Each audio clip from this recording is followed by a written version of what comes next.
শনিবার রাতে স্থলপথে বাংলাদেশ থেকে তৈরি পোশাক আমদানিতে ভারতের নিষেধাজ্ঞার কারণে পণ্যের চালান ভারতে প্রবেশ করতে দেয়া হয়নি।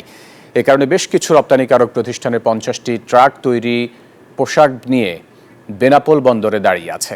এসব পণ্যের রপ্তানির ভবিষ্যৎ নিয়েও শঙ্কা দেখা দিয়েছে। যদিও পণ্যের চালানগুলো বেনাপোল থেকে ফিরিয়ে চট্টগ্রাম সমুদ্র বন্দরের দিকে নেয়ার উদ্যোগ নিয়েছে কোনো প্রতিষ্ঠান। রপ্তানিকারকেরা বলেন, ভারতের এই প্রজ্ঞাপনে রপ্তানিমুখী তৈরি পোশাক কারখানা ক্ষতির মুখে পড়বে। বেনাপোল স্থলবন্দরের তুলনায় চট্টগ্রাম সমুদ্র বন্দর দিয়ে পণ্য ভারতে পাঠাতে দ্বিগুণ খরচ হবে। একই সঙ্গে পণ্য পৌঁছাতেও কয়েক গুণ বেশি সময় লেগে যাবে। এতে ক্রয়াদেশ কমে যাবে।